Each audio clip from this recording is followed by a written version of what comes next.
जय सिया राम। वास्तु दोष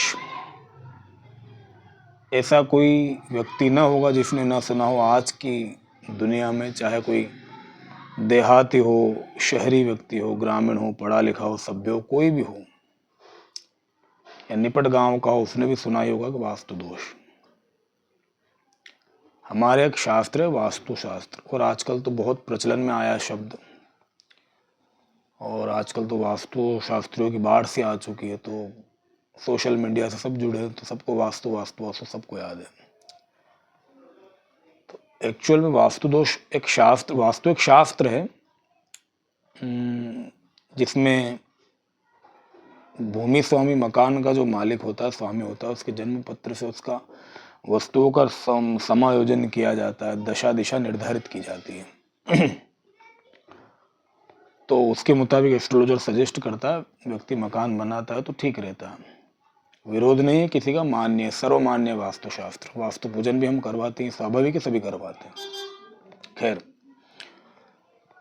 अब यदि कोई व्यक्ति अपना मकान बना चुका है या उसे बाद में पता पड़ा है कि मेरे घर में अमुक अमुक वास्तु दोष है और उसका निवारण संभव नहीं है, तोड़फोड़ आसान नहीं होती, और कई स्थिति परिस्थिति ऐसी होती है कि व्यक्ति नहीं कर पाता है, स्वाभाविक है। ऐसी स्थिति में वो क्या करे, कैसे वास्तु दोष दूर करे? तो एक सर्वोपरि रेमेडी आज आपको बता रहा हूँ। ये कोई टोना टोटका जैसी रेमेडी नहीं, आपको समझ में भी आएगी। आवश्यकता है खाली श्रद्धा की। रंगनाथाचार्य जयपुर के थे, महान संतों में सभी को नाम पता होगा शायद।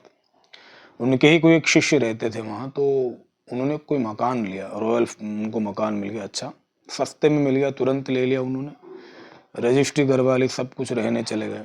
अब जैसे ही वो उस मकान में गए तो नेगेटिविटी आने लगी, बीमार रहने लगे घर के मेंबर, आर्थिक नुकसान होने लगा, मानसिकता थोड़ी बिगड़ी हुई उनको प्रतीत होने लगी।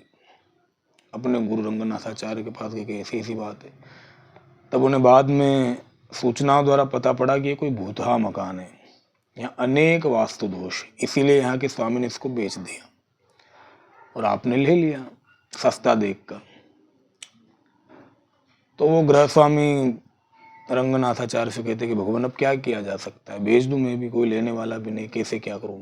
तब रंगनाथाचार्य एक रेमेडी देते, जबरदस्त है, सभी को करना चाहिए, चाहे आपके घर में वास्तु दोष हो या ना हो, ये अनिवार्य रूप से प्रत्येक व्यक्ति को अपने घर में करना ही चाहिए। रंगनाथाचार्य जी महाराज ने कहा कि भगवत गीता का जो 11वां अध्याय विश्व दर्शन रूप योग, उसके 36 से 46 श्लोक तक भगवान के विराट रूप का वर्णन है।